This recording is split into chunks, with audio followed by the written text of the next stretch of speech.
Meus irmãos, eu vos saúdo com a paz do Senhor. Eu sou grato a Deus por esta oportunidade que o Senhor me concede para estar esta noite junto com os irmãos, para então adorá-lo, bendizê-lo, pois somente Ele é digno de receber adoração nos céus e também na terra. Também quero louvá-lo por me conceder a honra de voltar aqui para ministrar a palavra do Senhor. Eu quero então louvar a Deus pela vida do pastor Adiel. Muito obrigado. Em muitas igrejas que o pastor tem passado, me permite então expor a palavra, e eu quero mais uma vez ser grato. Deus abençoe ao Eduardo, a Rebeca. Obrigado, viu, pelo convite que vocês me fizeram. Eu quero concordar com a Rebeca que veio aqui. De verdade, vocês estão muito bonitos, viu? Que o Senhor continue dando graça a vocês, que vocês permaneçam firmes, adorando ao Senhor Jesus, e que os próximos anos sejam melhores do que esse. Deus abençoe vocês. Também, meu amigo Salgado, é um prazer te rever aqui, viu? Que o Senhor continue fazendo prosperar o seu ministério. Eu quero convidar os irmãos para nós lermos o texto base dessa festa, carta de Paulo aos Filipenses, capítulo 1, nós iremos ler a partir do versículo 3. Enquanto você procura, eu quero também agradecer a Deus pela vida da minha esposa, a Camila, o Heitor, o nosso bebê. Deus abençoe vocês por sempre estarem comigo.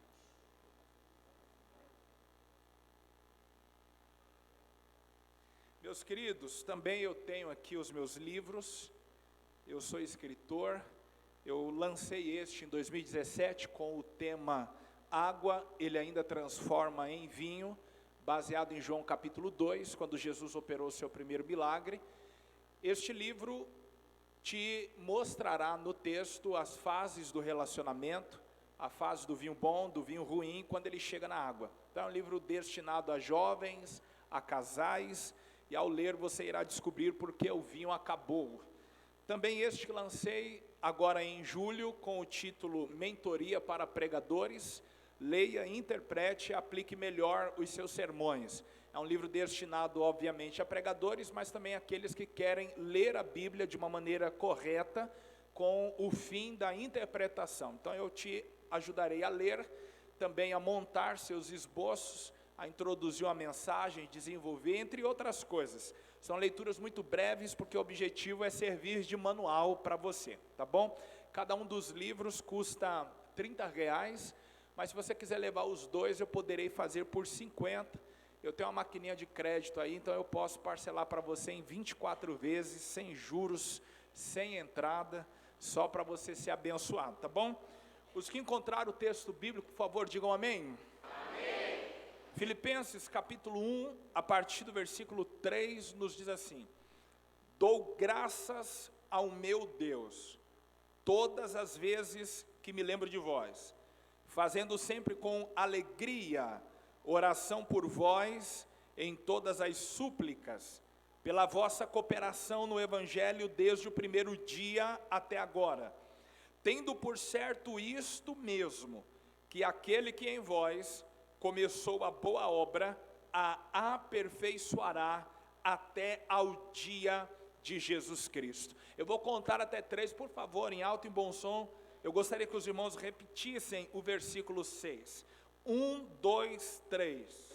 Tendo por certo isto mesmo, que aquele que em vós começou a boa obra, a aperfeiçoará até o dia de Jesus. Glória a Deus. Repita comigo assim, por favor. Em nós e através de nós, Deus sempre fará uma obra.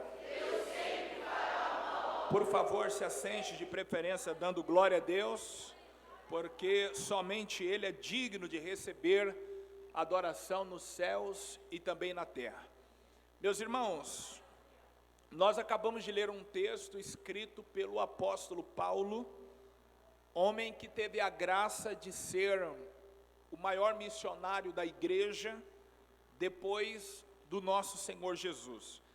Paulo também teve de Deus a oportunidade de plantar muitas igrejas. Paulo, ele foi um plantador de igrejas.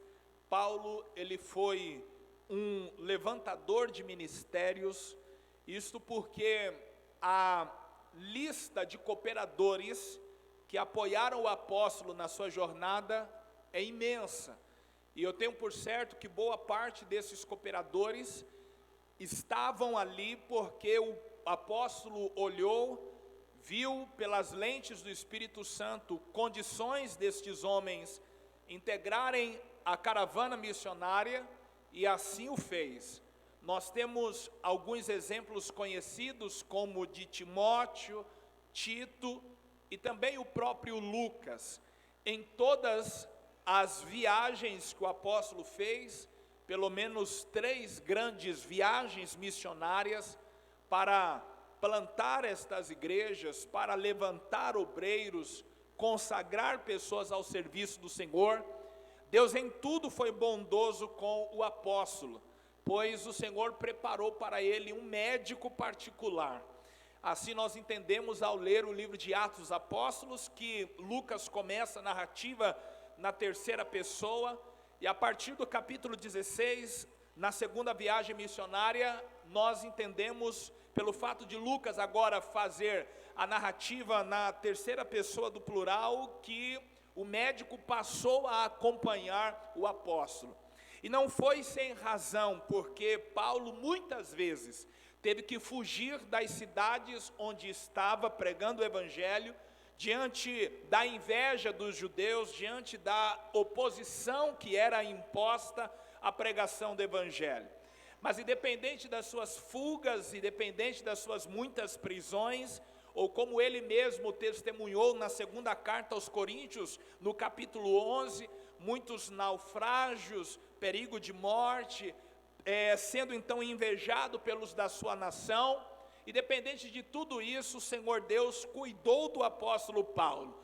E o mais interessante é que em todas as suas dificuldades, ele via nisso uma oportunidade de glorificar o Senhor, de magnificar a pessoa de Deus. E ele mesmo disse que em vida ou em morte importava então glorificar ao Senhor. Paulo foi um homem que cumpriu o seu ministério, foi um homem que chegou até o final. Podemos dizer que foi um homem de sucesso, não simplesmente pelas muitas igrejas que abriu, não simplesmente pelos muitos homens e mulheres que levantou para cooperar na obra do Senhor, mas eu digo por ter cumprido a sua carreira. Se nós pegarmos a vida do apóstolo Paulo e tentarmos encaixar na definição de sucesso que há no mundo, nós poderemos dizer com toda certeza que Paulo foi um homem que morreu fracassado. Isto porque ele morreu dentro de uma masmorra, preso, sozinho, e perdeu a cabeça. Mas nós não estamos aqui para analisar o sucesso do ministério de Paulo com as lentes do mundo, que acredita que sucesso é você terminar louvado por alguém, aplaudido pelas pessoas ou com muitos amigos. Se nós olharmos sucesso de acordo às lentes da Bíblia, nós iremos entender que sucesso é cumprir uma chamada, é ir até o final. Sucesso é, independente de terminar sozinho ou acompanhado, terminar com Cristo. Sucesso é independente de terminar dentro de uma masmorra, sem a cabeça, ou assentado em um trono, louvado pelas pessoas, é ter certeza da vida eterna. Talvez algumas pessoas, nas condições do apóstolo Paulo, estaria em lágrimas, estaria chorando, estaria lamentando, só que na sua última prisão, com a certeza da morte, pois ele mesmo disse que tinha uma certeza que ele já estava sendo oferecido como libação diante do altar de Deus. Com estas palavras, o apóstolo Paulo estava admitindo sentindo uma coisa: eu não vou sair desta prisão vivo, mas uma coisa é verdade, eu estou alegre porque eu completei a minha carreira, aquilo que me foi confiado eu fiz até o final, e agora só me resta uma coisa. Quem acha que chegou ao final da linha, eu digo que ainda me resta um prêmio maior, é a coroa qual o justo juiz me dará. E aí Paulo ainda anima os seus leitores dizendo assim: ele não dará somente a mim, mas ele dará a todos que amarem a sua vinda. Eu vim aqui nesta noite para te garantir: se você ama a vinda dele, tem uma coroa reservada para você. Se você aguarda a vinda dele, tem um prêmio reservado para você. Louvado seja o nome do Senhor Jesus. Dentre as muitas cartas que Paulo escreveu, na sua maioria para falar a respeito de questões doutrinárias, a ameaça de muitos falsos mestres que então queriam ruir a unidade da igreja, esta carta aqui não é como as demais. Aqui Paulo não trata nenhum problema de convivência entre os irmãos. Aqui Paulo, ele não trata nenhum problema doutrinário ou algo que ameaçasse a igreja, tal qual ele alertou os irmãos escrevendo aos Gálatas, tal qual ele alertou os irmãos escrevendo aos Coríntios quanto ao comportamento no culto. Muito pelo contrário, escrevendo aos Filipenses, Paulo tem muito a agradecer, a ponto de, por muitas vezes, ele repetir o seu gozo, a sua satisfação de estar, mesmo que por cartas, falando com aqueles irmãos. A carta à igreja de Filipos é tida como a carta da alegria, é tida como a carta do regozijo, e aqui existe um contraste, um paradoxo difícil de compreender, porque Paulo, ele está preso, Paulo mais uma vez está encarcerado, e como alguém encarcerado pode escrever tão alegre como ele estava aqui alegre? Nós vamos entender que a razão da alegria do apóstolo Paulo está no capítulo 1, versículos 13 e 14. Ele diz assim: de maneira que as minhas prisões em Cristo foram manifestas por toda a guarda pretoriana e por todos os demais lugares, e muitos dos irmãos no Senhor, tomando ânimo com as minhas prisões, ousam em falar a palavra mais confiadamente, sem temor. A alegria do apóstolo Paulo é que ele vê um resultado positivo na sua prisão. Talvez qualquer outro líder de um grupo, ao ser preso, traria um certo temor, um certo receio de continuar lutando nesses membros, ou esses membros sentindo um certo receio de continuar lutando do lado de fora. Paulo então, ao escrever para a igreja de Filipos, fez aqueles irmãos entender que primeiro, a razão da sua alegria é que a sua prisão trouxe um efeito positivo para o evangelho. Primeiro porque o evangelho foi comunicado a todos e não a alguns. O evangelho foi comunicado a todos da guarda pretoriana. Se você não sabe ou não conhece essa guarda, me permita te explicar. A guarda pretoriana era a guarda pessoal do imperador. Para vocês terem noção do perigo que Paulo representou para Roma, observe que o imperador, ele tinha uma guarda pessoal de pelo menos 16 mil soldados. Observe vocês que no mundo romano existia a centúria, existia a corte, existia os legionários. Eram homens que estavam ali para garantir a paz, quer seja em uma aldeia, quer fosse no campo de guerra. Agora a guarda pretoriana não. A guarda pretoriana era mais ou menos igual ao batalhão de choque. Quando saía do quartel era para arrebentar, e eles faziam a guarda pessoal do imperador.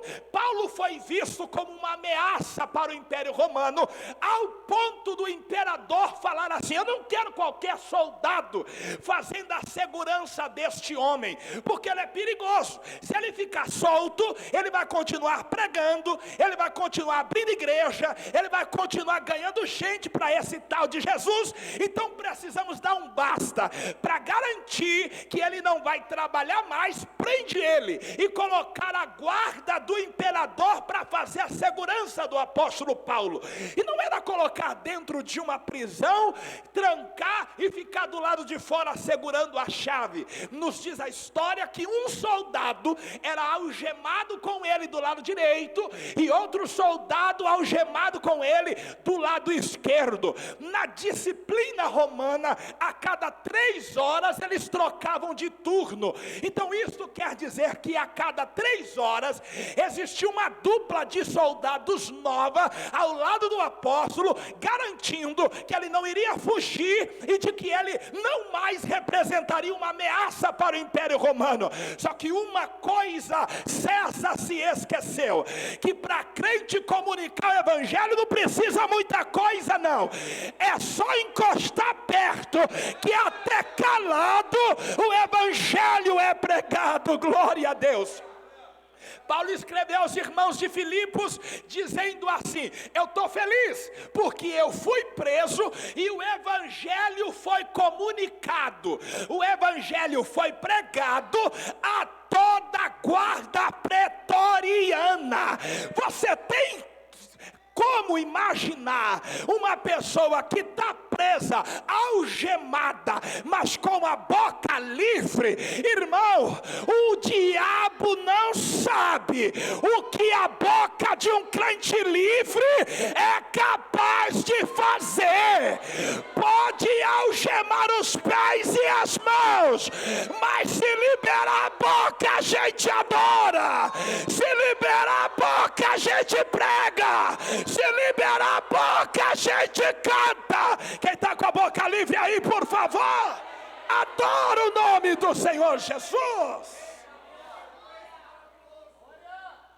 Você tem noção do que é 16 mil homens receberam o evangelho? 16 mil homens? E que parece ainda que para tirar um sarro da cara do César, terminando de escrever a carta, olha o que Paulo fez no capítulo final, no capítulo 4, versículo 22.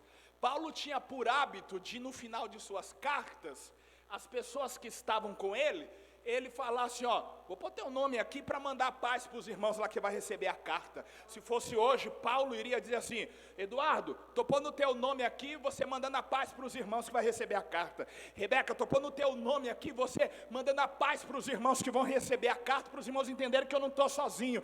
No capítulo 4, no versículo 22, Paulo disse bem assim para os irmãos de Filipos: todos os santos vos saúdam, mas principalmente os que são da casa de César. Ah, irmão, isso aqui é glorioso. Tiraram o homem da rua para ver se ele parava. Ele entrou no olho do furacão, ganhou os soldados para Jesus. E quando ele está terminando a carta, ele ainda diz assim: irmãos de Filipos, tem soldado aqui mandando a paz para vocês. Aleluia, oh glória. Está preparado, irmã? Está preparado, jovem, para dar sua prova, animar alguém que ainda não está na prova? Deus vai te usar na tua luta, na tua guerra, para levantar alguém, para dar graça a alguém. Deus vai te usar na prova. Oh glória, oh glória. Olha só, Paulo disse que a prisão contribuiu, porque salvou os que estavam dentro, e do lado de fora, muita gente se animou, irmãos, porque ao ver o apóstolo preso, alegre, disseram assim: nós não podemos parar. Paulo está numa condição pior do que a nossa, ele está preso. Se preso está pregando, Imagine nós que estamos soltos, temos que continuar pregando mais ainda. Ou seja, a igreja cresceu mais com o apóstolo preso do que com o apóstolo solto. Você está entendendo isso? Como foi que as prisões dele contribuíram para o crescimento do evangelho? Isto quer dizer que nas tuas lágrimas, isto quer dizer que nas tuas lutas, está você pensando que Deus te abandonou. Só que através da tua guerra, Deus está animando alguém, porque a pessoa está olhando para você e está dizendo assim: se nessa guerra ela canta, eu que não estou tenho que cantar mais ainda. Se nessa luta ele vai para a igreja, eu que não estou tenho que ir mais ainda. A tua resistência está dando força para alguém. É por isso que hoje Deus te dará graça para você passar pelo vento, para você passar pela luta. Deus te dará graça. Aleluia. Então, se Paulo não tem do que reclamar, para o que escreve? Paulo escreveu para agradecer ofertas que recebeu. Porque é diferente de hoje, quando alguém é preso e é sustentado, paparicado pelo Estado, come melhor do que a gente que está aqui do lado de fora. Na época não, foi preso, ou você tem alguém por você do lado de fora, ou você vai morrer de fome lá dentro. Então a igreja de Filipe se reuniu e mandou para os apóstolos algumas ofertas para socorrê-lo na sua dificuldade. E aí Paulo escreve no capítulo 4, a partir do versículo 10, dizendo assim: eu muito me alegrei. É ele dizendo assim: pois através dessas ofertas, eu pude reviver a lembrança de vós. Então quando as ofertas chegaram, eu lembrei de todos vocês. Então eu me alegrei, porque eu me lembrei de vocês. Aí Paulo emenda dizendo assim: só que eu não estou dizendo isso por necessidade. Paulo está deixando bem claro, eu não estou agradecendo querendo receber mais. Eu vou deixar bem claro uma coisa aqui: eu já aprendi a me contentar com o que eu tenho. Paulo está dizendo assim: se vocês não tivessem mandado nada, eu ia estar feliz do mesmo jeito, eu estaria glorificando do mesmo jeito.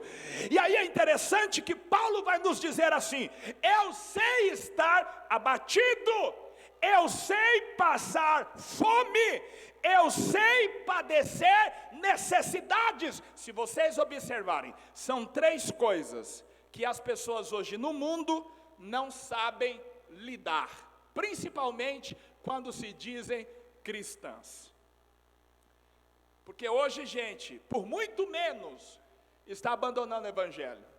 Perdeu o emprego, não lidar muito bem com isso, e aí diz assim: poxa, estou na igreja servindo ao Senhor, quantos anos buscando a Deus, e a porta não abre, desanima na fé. Outros, porque o Senhor ainda não salvou os seus parentes, também desanimam na fé. Como se evangelho fosse somente uma escada em que você sobe, não há momentos que você precisa pedir ao Senhor para te recobrar o fôlego, porque a caminhada se torna difícil. Não, ser cristão é verdade, é passar por lutas. Ser cristão é verdade, é passar por provações, mas na certeza de uma coisa: o Deus que me colocou na prova, o Deus que me colocou no vento, é o Deus que me tirará no tempo dele. Louvado seja o Senhor.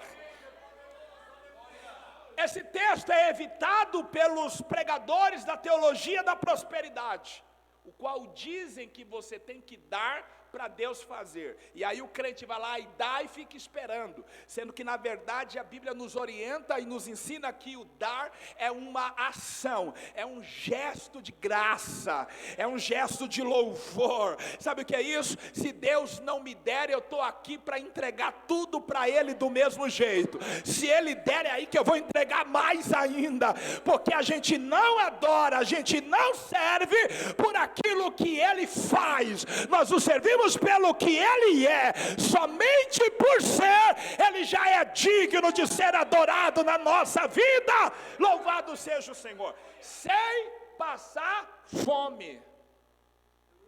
E aí eu perguntei ao Senhor, eu falei assim: Deus, Paulo está dizendo que passou fome, como entender esta afirmação com o texto onde o salmista diz, e nós nos apoiamos dizendo assim: fui moço, só que agora eu estou velho, mas eu nunca vi um justo desamparado, e nem a sua descendência mendigar o pão. Eu me incomodei com essa questão, porque até parece que a palavra de Paulo, ou o testemunho de Paulo, está contrariando as palavras do salmista. A questão aqui é, uma coisa é estar na situação, outra coisa é viver na situação. Isto quer dizer que o armário pode até ficar vazio, mas eu quero ver Deus não te socorrer. O guarda-roupa pode até esvaziar, mas eu quero ver Deus não descer lá para te socorrer. Sabe o que é isso? Deus não desampara ninguém. É por isso que nesta noite eu prego debaixo da autoridade garantida a você: tem socorro de Deus aqui nesta noite. Deus abençoe, obrigado. Tem socorro de Deus aqui. E aí do outro lado, não existe somente aqueles que não sabem lidar com as dificuldades. Existem aqueles que também não sabem lidar com a prosperidade. Porque Paulo disse assim: eu sei ter abundância e eu sei ter fartura. Tem gente, irmão, que serve muito bem enquanto não tem. Passou a ter, deixa de servir. Paulo diz: também sei ter. Eu não aprendi só a ter falta, mas ele me ensinou a lidar bem quando eu tenho tudo. E qual é a palavra que equilibra todas as coisas? Contentamento. Quem é que me deixa contente? Jesus. Quem é que me satisfaz? A presença dele. Ei, você agora não tem, mas eu continuo por quê? Porque ele é tudo para mim. Ei, você agora tem tudo, vai continuar sendo fiel? Continuarei, porque independente do que eu tiver, ele permanece sendo o maior. Oh, glória! O texto que nós lemos, Paulo, na introdução da sua carta, diz então àqueles irmãos o seguinte: a esses irmãos que ele alegremente escreve, por causa do seu testemunho, da sua coragem, da sua fé, e pelas ofertas que mandaram para socorrê-lo. Paulo então diz estar certo de uma coisa concernente àqueles irmãos. No versículo 6, aonde nós lemos: tendo por certo isto mesmo, que aquele que em vós, eu gostaria que você entendesse isso, aquele que em vós, aquele que em você começou. Aonde Deus fez uma boa obra? Em você. Diga comigo assim: Deus fez uma boa obra em mim. Ele fez uma boa obra em você. Ele fez uma obra na humanidade. Ele criou todas as coisas. Só que aí ele olhou para você e disse assim: eu vou fazer uma obra nela. Eu vou fazer uma obra nele. E qual foi então esta obra que o apóstolo chama de boa? Primeiro, João capítulo 16, versículo 8, A Bíblia nos garante que o Espírito Santo, quando ele viesse, ele iria convencer o mundo do pecado, da justiça e do juízo. A primeira grande obra que o Senhor fez na nossa vida foi a obra do convencimento. Aleluia! Ninguém está aqui porque queria, mas todos estão aqui porque foram convencidos pelo Espírito Santo. Louvado seja Deus. Sabe o que isso quer dizer, jovens? Sabe o que isso quer dizer, irmãos? Que se fosse depender de nós, agora nós estaríamos lá fora. Mas houve um dia, eu me lembrei agora de um corinho, quando eu era criança, era cantado na igreja, que começava no domingo e dizia assim, ó: foi no domingo que alguém me tocou, foi num domingo que alguém me tocou, foi num domingo que alguém me tocou, eu sei que foi o meu Senhor. Aí ia todos os dias da semana, foi na segunda, foi na terça, foi na quarta, foi na quinta, foi na sexta, quando chegava no sábado, porque os irmãos iam levantando conforme o dia que se lembrava que Jesus tocou nele. Então, se foi numa segunda que aceitou Jesus, ficava de pé. Se foi numa quarta, ficava de pé. Quando era no sábado, a igreja inteira estava de pé, dizendo: eu sei que foi o meu Senhor. Glória, aleluia. Alguém me tocou. Glória, aleluia. Alguém me tocou. Glória, aleluia. Alguém me tocou, eu sei que foi o meu Senhor. Irmão, se não fosse o Espírito Santo que tocasse, se não fosse o Espírito Santo que nos convencesse da nossa miséria, do nosso pecado e nos mostrasse o inferno, dizendo: só Jesus pode te livrar, nós não estaríamos aqui. Mas graças a Deus que o Espírito Santo nos tocou. Oh, glória!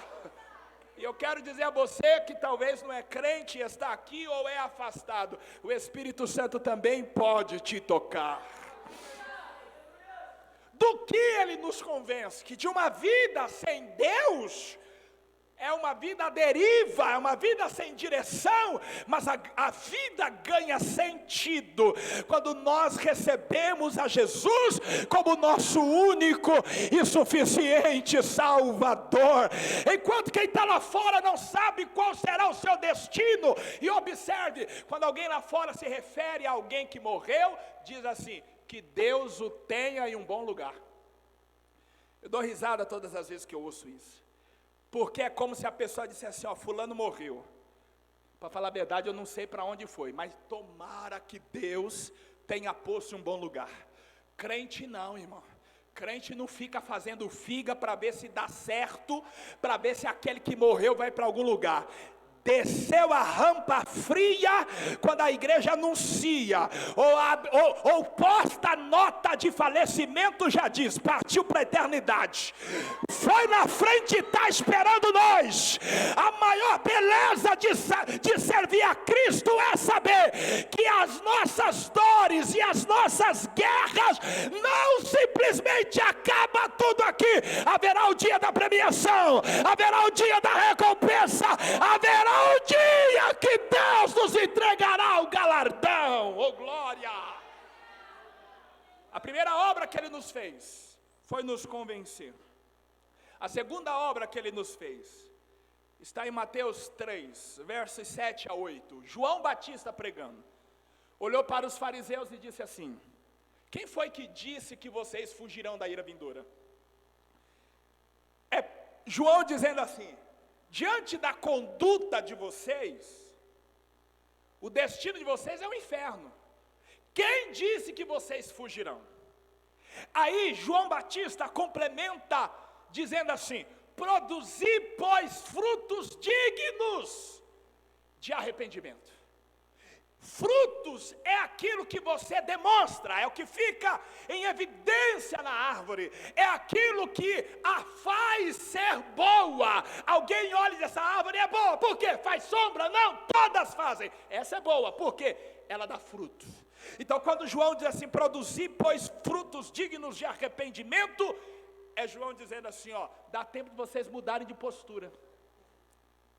Eu vim aqui para falar que vocês não escaparão, mas se quiserem escapar, dá tempo de mudarem de postura e produzirem frutos de arrependimento. O que é produzir um fruto de arrependimento? É alguém olhar para o que você faz e falar assim, opa, mudou de atitude, se arrependeu. Isso aí é atitude de crente, isso aí é atitude de salvo. Fruto de arrependimento. Aí João vai lá e emenda e diz assim, ó, eu vos batizo com água. É João dizendo assim, se quiser se arrepender, a oportunidade é dada, é só entrar na água e se arrepender. Só que tem um porém, quem vem depois de mim batiza com o Espírito Santo e batiza com fogo. Aleluia. É João dizendo assim, o Jesus que salva é o Jesus que vai julgar e condenar, mas o Jesus que dá graça é o Jesus que pune. Nesta noite nós estamos aqui para receber a graça desse Jesus, para receber o poder desse Jesus. Então a segunda obra que ele fez em nós foi a produção de frutos de arrependimento. Só demonstra arrependimento quem primeiro foi convencido. Às vezes tem aquelas pessoas que aceitam Jesus, o tempo passa, ele permanece fazendo as mesmas coisas. Eu vejo um problema maior em continuar fazendo as mesmas coisas e não mudar. Sabe qual é o problema? A pergunta é, você foi convencido pelo Espírito Santo ou não? E quando ele convence, existe uma conversão, existe uma transformação. O apóstolo Paulo disse assim, o Deus que começou vai aperfeiçoar. Então é todos os dias você se transformando, é todos os dias você sendo convencido pelo Espírito, é todos os dias você produzindo frutos dignos de arrependimento. Quer saber o que é arrependimento? Arrependimento é diferente daquilo que nós de fato entendemos. Alguém comete algo errado, coloca a mão na cabeça e diz, meu Deus, e agora? Só que aí passa 2 dias, 3 dias, as lágrimas já secaram e a pessoa volta a fazer tudo que fazia. Isso não é arrependimento, isso aí é remorso. E o que existe de gente na igreja com remorso não é brincadeira, irmão. Peca hoje, se sente a pior pessoa do mundo. 3 meses depois, está fazendo tudo de novo. Arrependimento é diferente. Arrependimento nos mostra a Bíblia no Novo Testamento, é uma palavra grega que diz metanoia e significa mudança de mente. O arrependimento que aqui é dito não é aquele que só muda a atitude, mas não transforma a mente. Se a mente for transformada por Cristo, as atitudes também mudarão.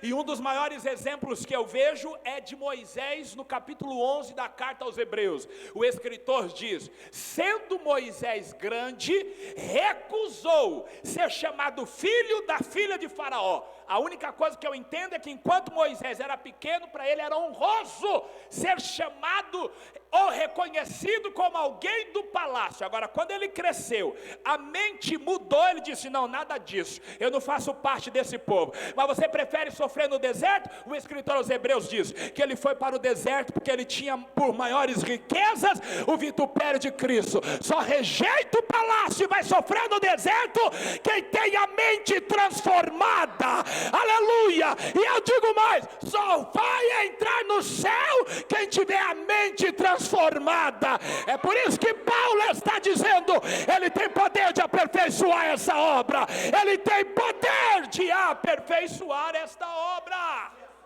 Oh glória, aleluia. Observe você então que a terceira obra que o Espírito Santo nos fez foi nos dar o seu Espírito. Olha o que disse João, na sua primeira epístola, no capítulo 4, versículo 13. Nisto conhecemos que permanecemos nele, e ele em nós, por ele nos ter dado do seu Espírito Santo. Só recebe o Espírito quem primeiro é convencido, Quem depois se arrepende, aí sim recebe o Espírito Santo de Deus. E qual é a função do Espírito Santo de Deus na igreja? Distribuir dons. E veja que desde o Antigo Testamento a função dele é se apoderar, a função dele é se encher, ou melhor, é encher. E o que é ser cheio do Espírito Santo? Ser cheio do Espírito Santo é ser capacitado para. Ninguém, após receber o Espírito Santo, não será capacitado para alguma coisa. Todas as pessoas que recebem o Espírito Santo são capacitadas para alguma coisa. Deixa eu te explicar melhor. Se apoderar é o mesmo que vestir.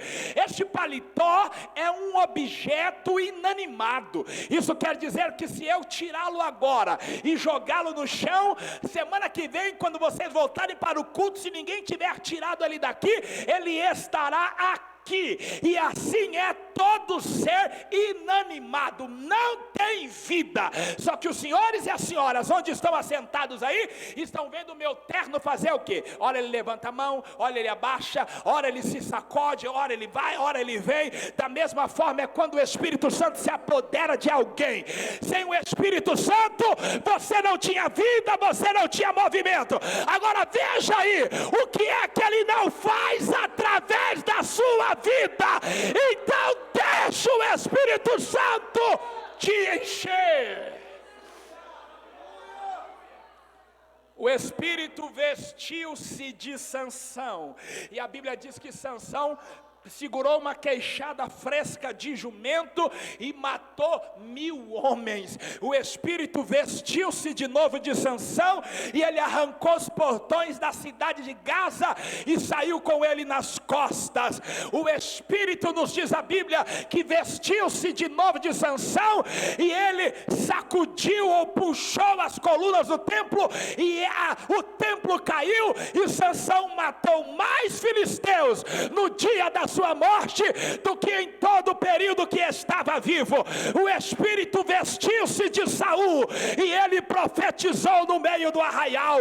O Espírito vestiu-se de Bezaliel e a Bíblia nos diz que ele teve condições de construir obras sem nunca ter visto elas. O Espírito também se vestiu de Davi, e eu acredito que depois de ser cheio do Espírito Santo, ninguém mais tocava igual Davi, ninguém mais protegia ovelha igual Davi. Lutou contra o leão, lutou contra o urso, lutou contra o Golias e foi vitorioso, porque não era ele, era o Espírito Santo. Aleluia!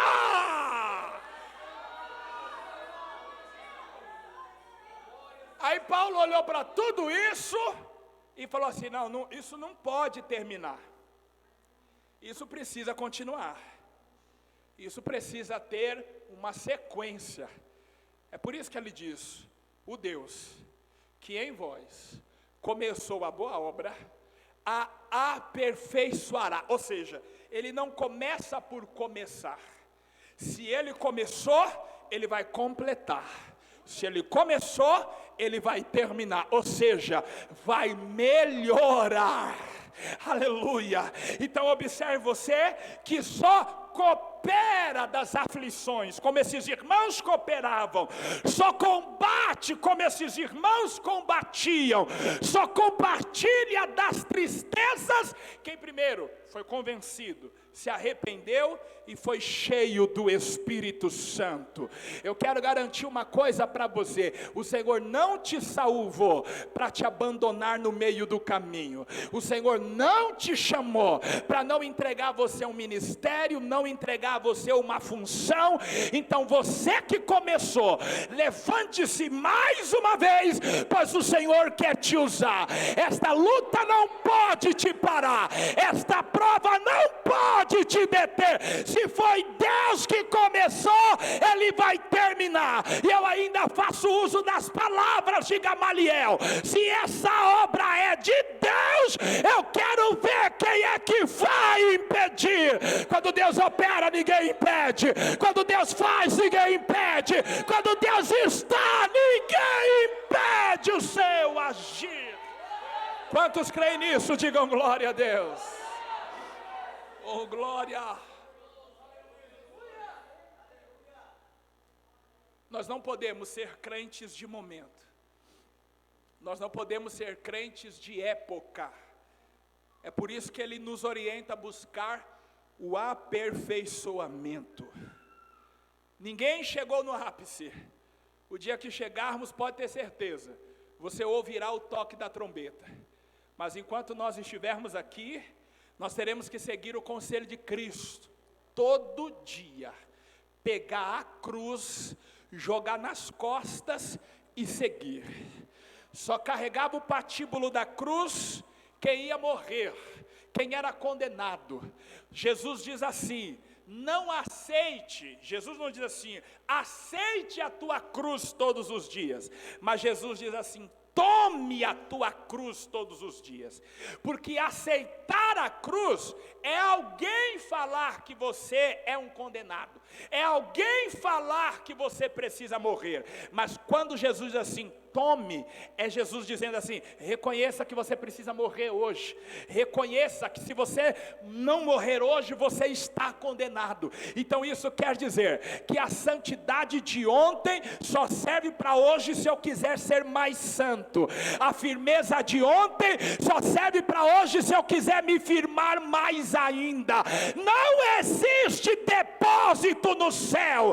Eu oro, consagro e aí resolvo parar porque já orei demais. O Deus que aperfeiçoa é o Deus que anima na oração, é o Deus que anima no jejum, é o Deus que anima na perseverança, é o Deus que faz você permanecer de pé. E para eu terminar, vos deixo o exemplo de Caleb, 85 anos. Enquanto tem jovem cansado, como disse Isaías no capítulo 40, que os jovens iriam cansar, enquanto tem jovem cansado, tem gente igual Caleb, 85 anos, e isso tem que dar força para nós que somos jovens. 85 anos, com a espada na mão e dizendo assim, se estourar uma guerra hoje, eu tenho a mesma força de 40 anos atrás. É assim que eu quero terminar a guerra, é assim que eu quero completar a carreira, com a espada na mão. Se você necessita de perfeição, o Espírito está aqui para aperfeiçoar, para devolver a espada para quem largou a espada, para devolver o escudo para quem largou o escudo. Hoje se revista das armas espirituais. Quem precisar do capacete da salvação, coloca. Quem precisar da coraça da justiça, coloca. Deus te aperfeiçoará para você continuar na guerra. Quantos recebem esta palavra, digam amém. Deus abençoe.